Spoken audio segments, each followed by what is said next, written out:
aláyọ̀ lójọ́ mọ́ gbogbo wa lè tajé jẹ kájọ rí tajé bù náà. Kí ló dé tí Yorùbá ń gbógun ti Yorùbá? Kí ló dé tó jẹ́ pé ìran Yorùbá ìran ọmọ aládé ní gbógun tira wọn ní kòríta àṣeyọrí? Ẹjẹ́ abira wa léèrè ṣé wọ́n fi ṣe wá ní àbáwa la fi ṣera wa?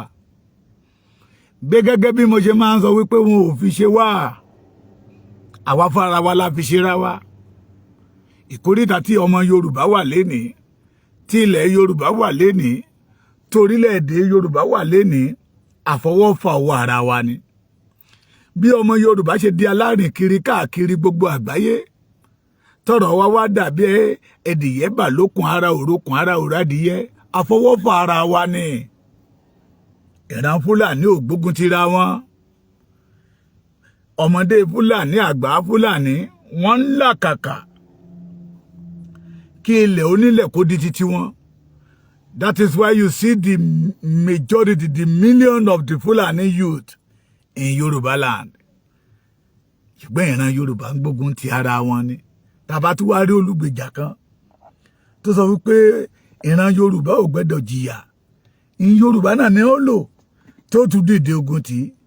Kẹ́ tó máa gbọ́ wìnrìnwìnrìn ọ̀rọ̀ láàárọ̀ yìí, mo kí yín lórúkọ bàbá Professor Tiyin Adébánjí Akíntóyè, àrólé Awólọ́wọ̀, bàbá tó jẹ́ fi yangàn láwùjọ, bàbá tó jẹ́ pé tí irú yóò bàbá rí mẹ́wàá bàbá yẹ ká máa jó ká máa yọ̀ ní,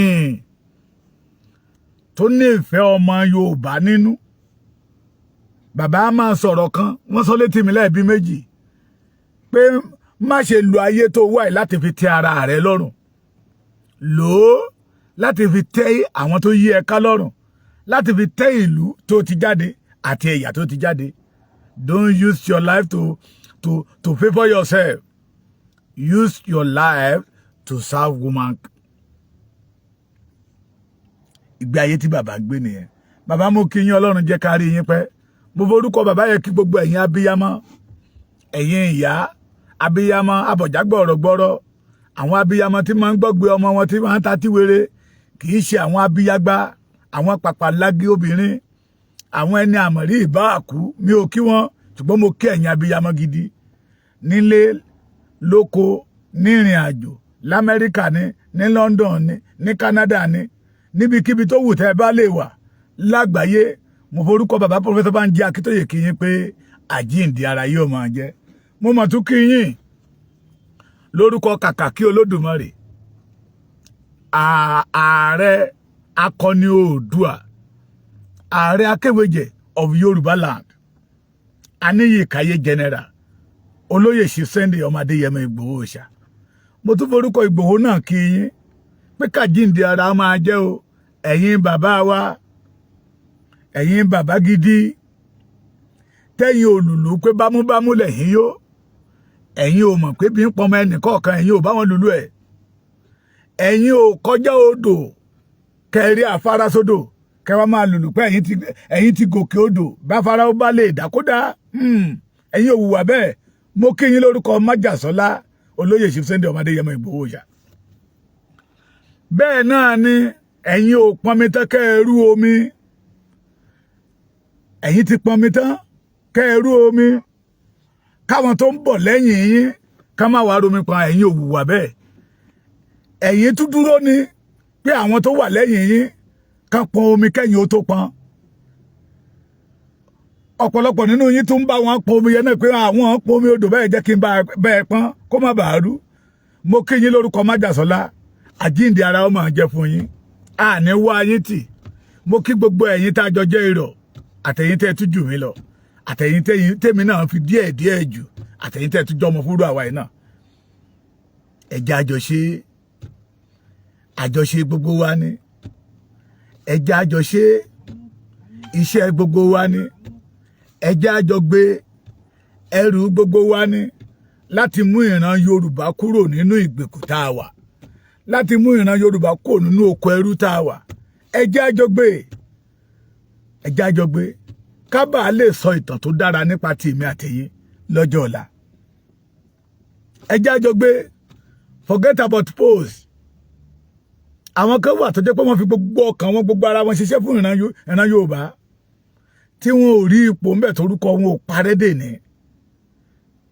wọ́n ní àríṣe láríkà o ohun tá a bá ṣe lénìí yóò mọ̀ dìtàn bódọ̀la lèmi fi ń tẹnu mọ́ pé irú ìtàn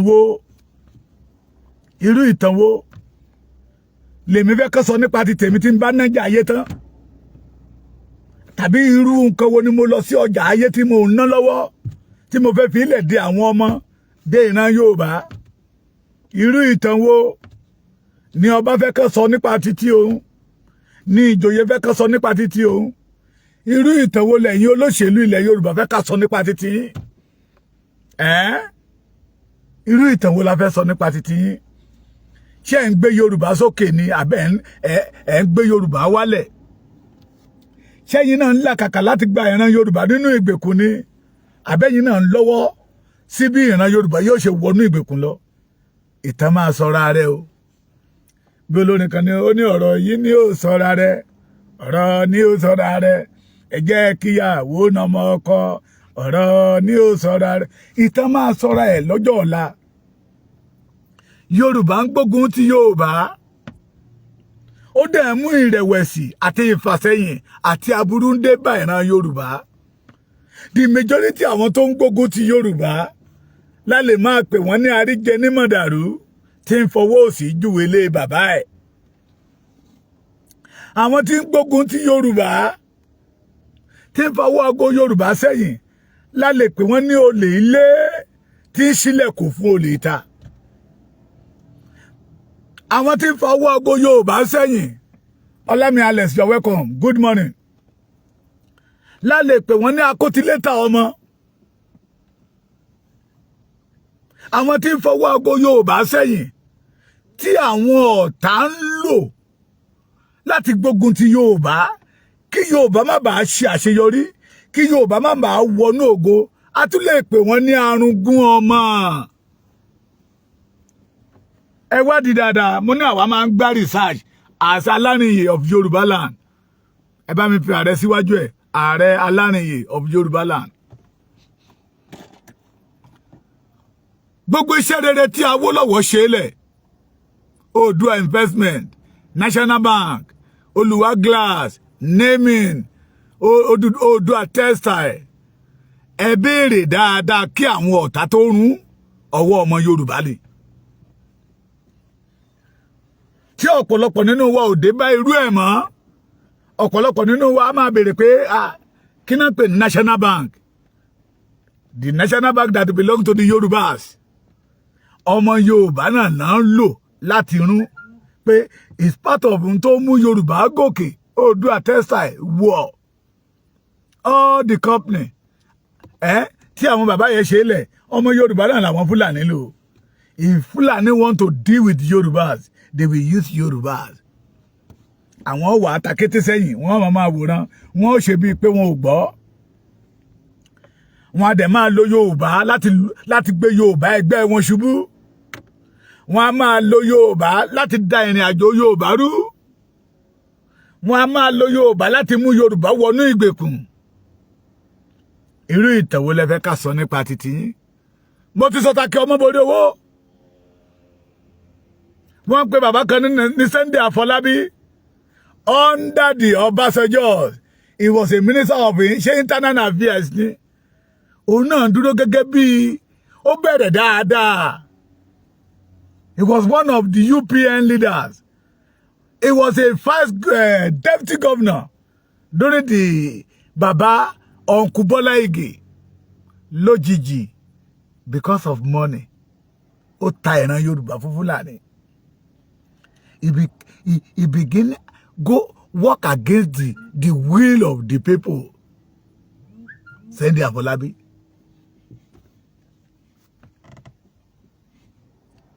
ta ló dẹ̀ ń lò wọ́n gbà yẹn lọ́hùn General Olúṣẹ́gun Ọbásanjọ́ Matthew Olúṣẹ́gun Ọbásanjọ́ that said that the best candidate will never win election in this country wọ́n ń fa àwọn kan ó fà dọ́dọ̀ Richard Akíjídé ọmọ Yorùbá ló àkíyèsí Awólọ́wọ̀ ọmọ Yorùbá ló ju Awólọ́wọ̀ sẹ́wọ̀n àwọn Fúlàní dẹ̀ lúgọ wọ́n mẹlẹ́ngó wọ́n ń wò wá Yorùbá ni mo fi sọ pé kì í ṣe pé wọ́n fi ṣe wá àwa fún ara wa la fi ń ṣe ra wa àwọn àgbààgbà pàpà ńlá gí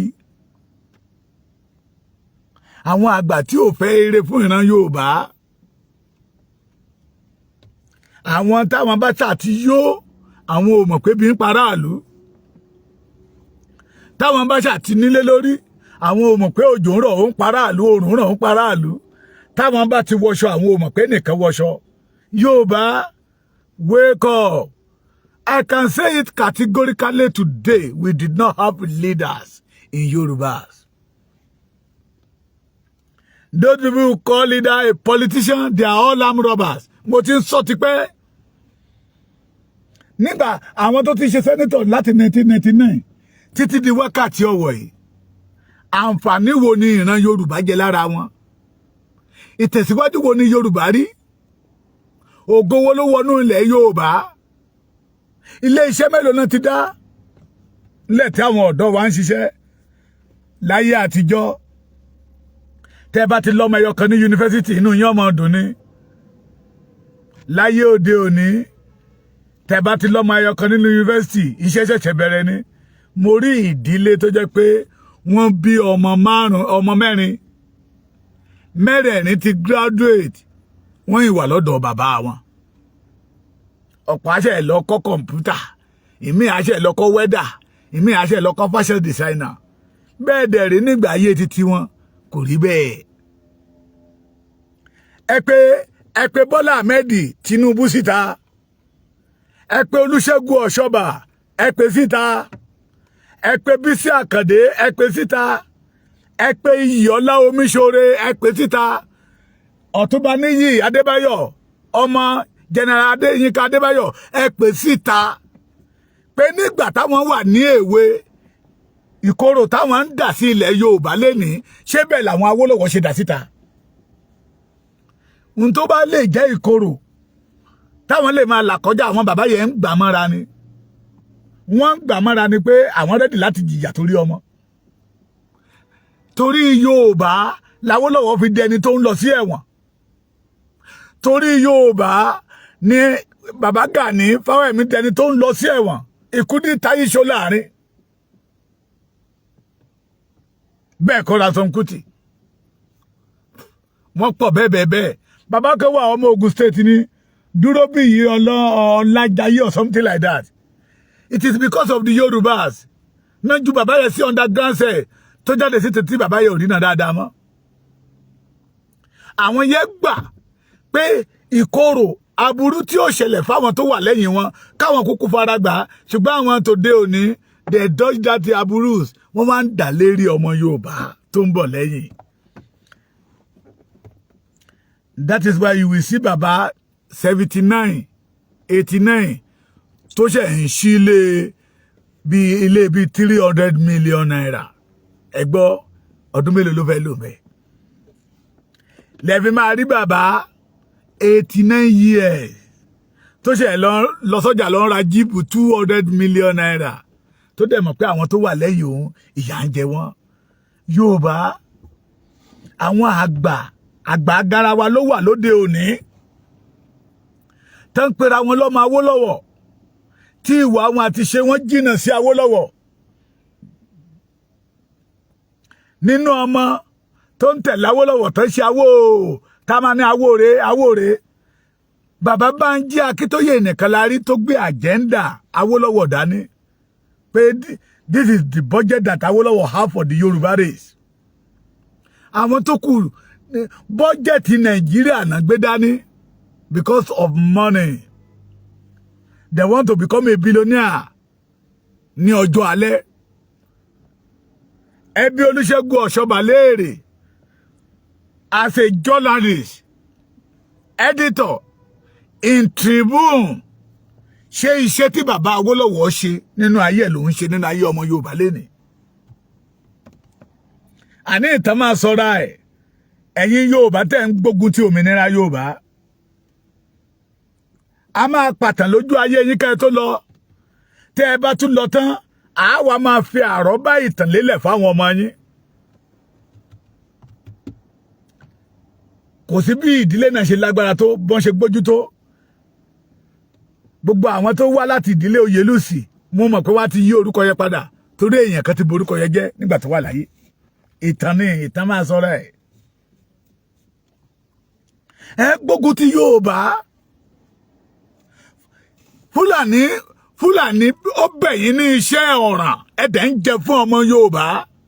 Tàbí kí n sọ wípé ìwà burúkú tó wà nínú yín ẹ̀ ń gbé jáde torí pé ẹ fẹ́ lówó ẹ wá rí ń tẹ́ máa tà mọ́ ó wá jẹ́ Yorùbá lẹ wá ń tà fún ìran Fúlàní ká máa ṣe wá bó ṣe wù wọ́n. Mo kí gbogbo yín ẹ káàbọ̀. Ọlá Ayọ̀dèjì Gbénga Adégòkè mo kí gbogbo yín. Ayé Yorùbá wá ń padà sẹ́yìn lójú ayé yín.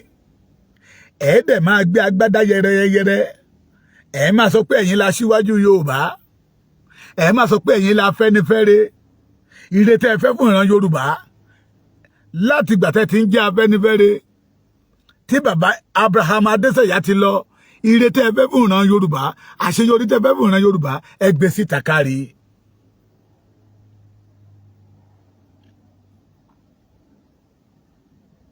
Ẹ wá ń gbá Yorùbá sọ́tún, ẹ ń gbá Yorùbá sósì. Torí pé you want to favor the Nigeria. You want the Yoruba to remain as a slave under the Nigeria. And you call yourself a leader. Arúgún ni yín. Mo sọ lánàá, kì í ṣe pé ó jábọ́ lẹ́nu mi. Ọba tó bá tẹ̀lé yín, orí àpèrè tó jókòó sí abiléèrè. Ìṣẹ̀dálẹ̀ ìlú tó jọba lé lórí ó máa bí léèrè. Àyàfi tó bá dé pé àwọn ọba tó ti jẹ ṣáájú ẹ̀ wọ́n hùwà bẹ́ẹ̀ ni òfin ní wọn. Ọba náà máa ń dìfẹ́ǹdì aráàlú ni. Ìtàn táwọn bàbá wa sọ fún wa ni pé ọba yìí ṣòṣèlú. Bí ẹgbẹ́ òṣèlú bá pé mílíọ̀nù gbogbo ẹ̀ lọ́ba gbẹ́dọ̀ belong sí and he must not show love to one. Ṣùgbọ́n lóde òní àti rọ́bà PDP. Ọba Òṣogbo ó sọ wípé PDP ló fi mí sórí oyè yìí ẹ̀ lè dàlúrú mọ́ mi lórí o. Àbẹ́ ẹ gbàgbé ni bọ́dà mi Gbénga Ayọ̀délé Oòduà kí ló dé tẹ́ pa mí tì ṣé à ń jà ni. Ìyá mi Táíwò Ẹ̀dújọbí yóò dára fún yín. Àtàwùjá Òṣogbo orí national television ló sọ pé ẹ má ń bàlú yìí jẹ́ PDP ló fi mí sórí oyè kì í ṣaráàlú mọ́ kì í ṣàfọbàjẹ́. Ìlú iná láwà tí Rashidi ti wó tó sọ wípé rárá àwọn afọbàjẹ́ kọ́ ló yàn òun o. Arẹ́gbẹ́ṣọlá APC ló fi hùn sórí oyè. Gbogbo yín ní tí ń bi ní máa bi yín. Ìlú ìlàwà tí Káyọ̀dé Fáyẹmí ń gbọ̀pá àṣẹ fọ́ba ní governor office. Màá kà mi ò kà máa kà tó márùn-ún. Tèmi wà ń bẹ̀ tí wọn ò mọ̀ pé mo wà ń bẹ̀. Ìlú ìlàwà tó ń gbọ̀pá àṣẹ fún ọba ní governor office tó ń tẹ́jú ilẹ̀ ń tẹ́jú Yorùbá mọ́lẹ̀. Wọ́n ń wá owó aago Yorùbá padà sẹ́yìn and you still call them a leader. Ìlú iná ńlá wà tí Fáyọ̀ṣe gba mọ́tò nídìí ọba ní public.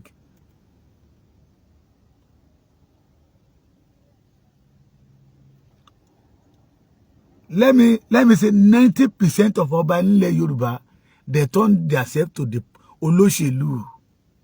They turn themselves to ajá olóṣèlú because of what? Because of money.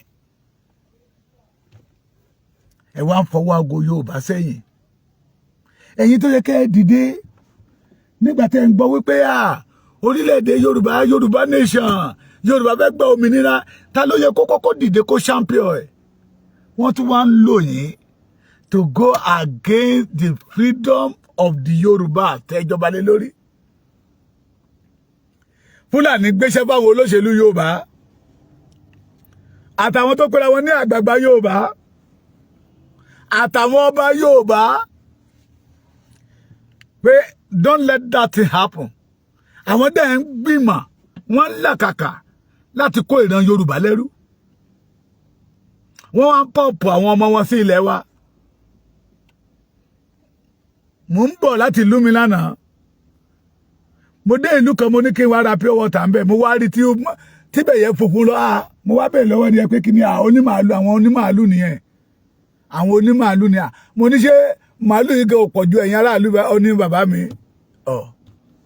kí ni ká wí tá a bá sọ̀rọ̀ wọn ní ká mórí wá mo ní ṣe ẹ̀ ń ṣọmọ ìlú ni ó ní àtọ̀tọ̀ àtòsí tí ènìyàn ti wálé ayé ní ìlú ìlòǹdì ló ti jẹ́ wọ́n pọ̀mpù àwọn ọmọ wọn sí ọ̀dọ̀ wa it is because they want to take over our land kán sọ Yorùbá dẹrú adẹ́gbọ́ pé ọ̀pọ̀lọpọ̀ ọba ilẹ̀ Yorùbá lẹ́ni màálù tẹ́ wá lọ ń kó àwọn Fúlàní yẹn tẹ́ ń kó màálù lé wọn lọ́wọ́ bí ọba Ṣakí bí ọba Ìṣẹ́yìn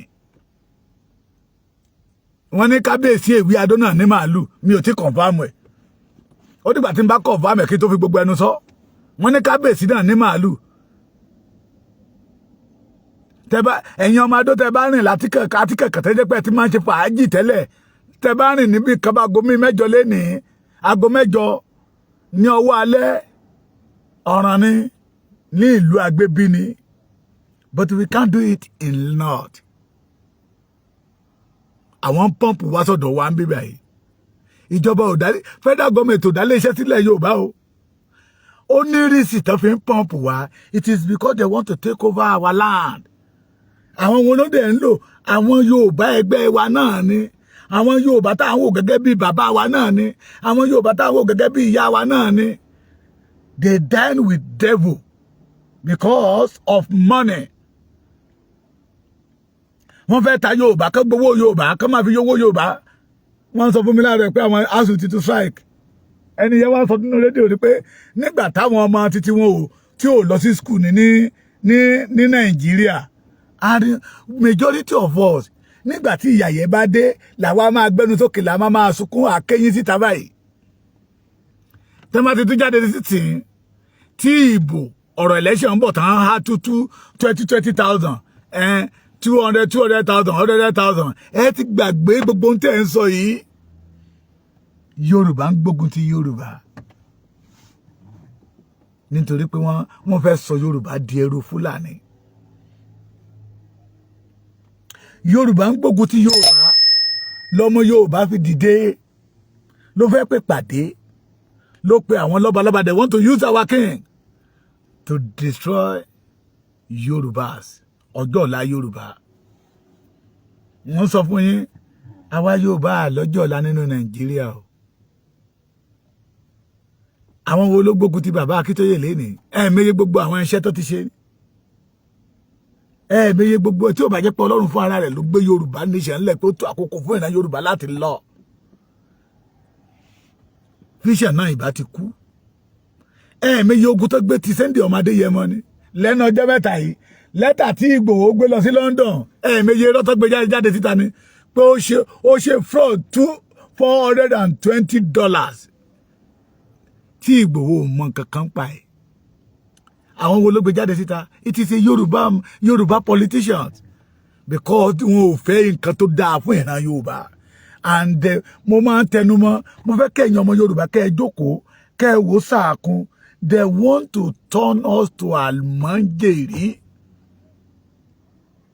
abẹ́ ẹ̀ gbọ́ mi they want to turn all the Yorùbás to àlùmọ́jèrè Babiyala nítorí Ọlọ́run Babiyala ẹ fún mi lówó Babiyala brọ́dá mi dára poli Babiyala àṣírí ààbò Babiyala nítorí Ọlọ́run Babiyala dùntọ́ fẹ́ sọ wá dà nìyẹn go to party today I don't blame the Yorùbás pé à ń ṣe party it's part of our culture ó wà nínú ẹ̀jẹ̀ wa àwọn bàbá wa ìdá tó lódùmarè dá wa ní pé ẹ lọ sínú ayé lórí ilẹ̀ tí mo dá yín tì kẹ́ máa gbáyìn kẹ́ máa rìn yìn kẹ́ máa ṣe bó ti wù yín ara ẹ̀ ní kí Yorùbá kó wọṣọ tó dáa fáàrí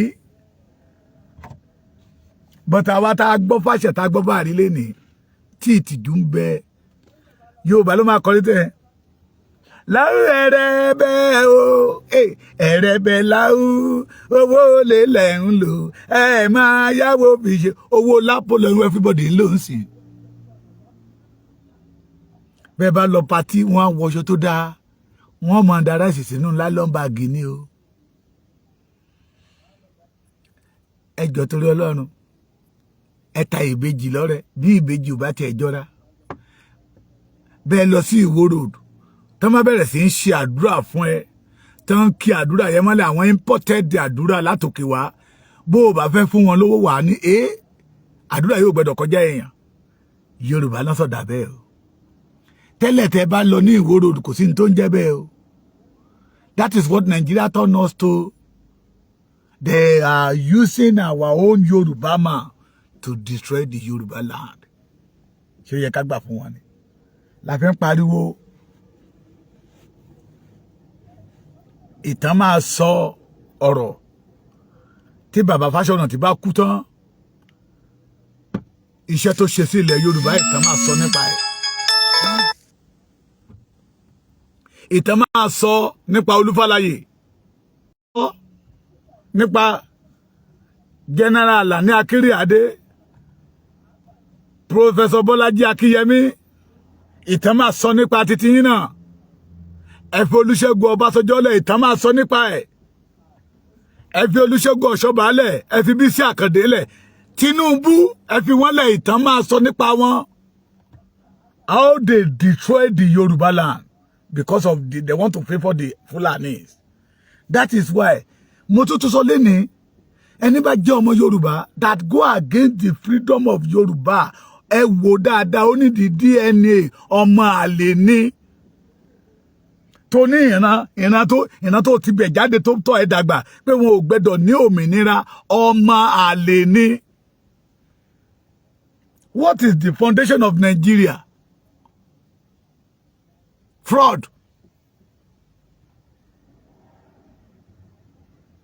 The fourth of our father signed a document that did not know anything about it. Fraud. So torí ọ̀fẹ́ bá wà lẹ́ni tẹ́bá ní pé kí Yorùbá ká dé dó gẹ́gẹ́ ká padà sí ọmọlúàbí nation wa tó wá jẹ́ ẹ̀yin àgbààgbà ilẹ̀ Yorùbá lẹ sọ pé no torí pé you want favor from Fulani. Ọmọ àlè ní yóò ìtàn máa sọ nípa títí yín. Gbogbo ẹ̀yin tẹ́ ẹ dúró tẹ́ ń ba àwọn olóore Yorùbá jẹ́. Ẹ̀yin tẹ́ sọ pé Yorùbá ò ṣe nu ẹnu fún. Àwọn tó sọ pé Yorùbá ṣe nu ẹnu fún. Ìtàn máa sọ nípa títí yín. My appeal to the Yorùbás. Mo tọ̀ yín wá ní kùtùkùtù òwúrọ̀ ọjọ́ Ajé Monday. Ẹja ní ká ṣe etí inú wa, ká dẹ̀ la ojú inú wa. The only solution to our problem is to go back to our nation, to have our nation back. Òye ọ̀pọ̀lọpọ̀ pé kì í ṣe pé a ṣẹ̀fẹ̀ di nation. A ti wà gẹ́gẹ́ bí nation tẹ́lẹ̀ o. Nígbà táwọn bàbá wa sùn, ìjìyẹ wa ọ̀tá wa ó da epo sínú àlìkámọ̀. Epo tó ń dà sínú àlìkámọ̀ Yorùbá náà ní Nàìjíríà. Ó bá tiẹ̀ lọ. Now, a wá fẹ́ mú epo sọ́tọ̀. Ká mú àlìkámọ̀ sọ́tọ̀. Nígbà a fẹ́ dáná sun epo. We must go back to our nation. Our forefathers, they are not in Nigeria. Stay away from all these senators. Ayé yín náà ń bàjẹ́. It is you that love them. They did not love you. Stay away for the rep. Ayé yín náà ń bàjẹ́. It is you that love them. They did not love you. All the commissioner, ìfẹ́ yín ò sí lọ́kàn wọn. The governor, ìfẹ́ yín ò sí lọ́kàn wọn. They are all looters, armed robbers, kidnappers. Àwọn ò kàn kidnap ènìyàn direct ni, wọ́n kidnap ògo yín. Stay away for those people who call themselves leaders in Yoruba land. They are all notorious armed robbers. Stay away for any king that attend Saidi Elegushi meeting in November 7. Wọ́n fẹ́ràn yín o. Wọ́n fẹ́ báyé Yorùbá jẹ́ ni. We don't want Nigeria anymore. Nigeria did not pay for us. We the Yorubas, we are bleeding. Serious bleeding. We are bleeding. Eternal injury. De lè rí ìwòsàn nínú Nàìjíríà on tá bá jáde kó nínú Nàìjíríà ká tó lè rí internal bleeding tó gbé sílẹ̀ wá lára yẹ. Inner bleeding. Wọ́n ti dá ọgbẹ́ ọkàn sí ìran Yorùbá lára. Egbò àdá àjínà until we move away from Nigeria. Bàbá kan ó sọ lánàá, ó wá pa ọmọ yẹn síta níbi tí mo wà. Gbogbo inú ọmọ yẹn ti funfun tán. Ó ní kí lè èjì ẹ, ọmọ yẹn ní 26 years. Gbogbo orí ẹ ti, ó ní ṣé ó dá irun ẹ̀, ó ní òun ò dá yẹn sá. Wọ́n ní iṣẹ́ kí ló ṣe, ó ní bàbá. Anyway, àbí tó bá ti ríṣẹ́ ní òun ò ṣá lè jalè. Ìyà. Majority àwọn tẹ́ bá ní irun funfun lórí wọn, ìyà ni. Ìṣẹ́, ìpọ́njú. We are bleeding. Tí politician kan bá wọlé lẹ́ni kẹ̀rẹ̀kẹ̀rẹ̀ láàrin ọdún méjì became a billionaire. Those people are ready to submit themselves to the service of people. They are not have money to contest. Àwọn tó dẹ̀ lówó tó contest ni wọ́n pé we must follow the instruction of our godfathers. We don't want that system in Yoruba land again. We must stay away from Nigeria. We must stay away from Nigeria. Ṣẹ̀rí òṣì, ìpọ́njú, ìdààmú, àgbàná, nákàtàkì mi ò tó wọlé, fìkanrọ́ kan, àìríjẹ, àìrímu, àìríná, àìríléwò. Ohun tó lè wòsàn nínú ayé Yorùbá ni pé ká dára bọ́ kọ́ṣọ́ out of Nigeria. Yoruba nation is the solution. To move away from Nigeria is the solution. Ká bọ́ṣọ́ Nigeria yẹ kó lọ́rùn wa is the solution. Either they take it or not. That is the final solution. Yoruba must be an independent nation.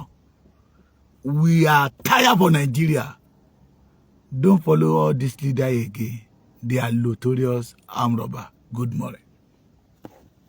Pékélé ìjàgùdù láàrin ọkọ àtìyàwó gbọ́dọ̀ dún ìgbàgbé. Ó tó gẹ́. Ẹjẹ́ tètè tọ́ kó má bàa dẹran nídìí láàrin lọ́kọ-láya. Ó burú jáì pé ọkọ lùyàwó ẹ̀ bẹ́ẹ̀ ń lu bàrà. Tàbí kíyàwó fọmọ ó dó tàbí kò kọbẹ̀ mọ́kọ lórí. Ó bá rí bẹ́ẹ̀. Ọpẹ́ ni fún Reverend Mrs. Margaret Ọláwáyé ní Fátúrótì. Tọ́nà ọba mi lò láti kọ̀wé kan àrà ọ̀tọ̀ tí yóò fòpin sí rògbòdìyàn nínú ìdílé. Enough is enough on domestic violence. Lórúkọ ìwé náà, gbogbo ẹ̀yin tọkọtaya nídìílé aláyọ̀ àtẹ̀yin tẹ́ fẹ́ lọ́kọ fẹ́yàwó ẹ tètè máa bẹ̀rẹ̀ fún kọ́pì tiyín ní The Booksellers Limited Ìbàdàn tìlú Àbújá. Tẹlifóònù wọn ni 08033229113 àti 08078496332. Amazon.com for free shipping àti Indigo Chapter Bookstore lórílẹ̀‐èdè Canada. Fún àlàyé lẹ́kùnrẹ́rẹ́ ẹ kàn sí www.widowsadvocate.org bó sì jẹ́ bulkbookstore.com. Enough is enough on domestic violence látọwọ́ Reverend Mrs. Margaret Ọláwáyé. Ẹ máa rà á o.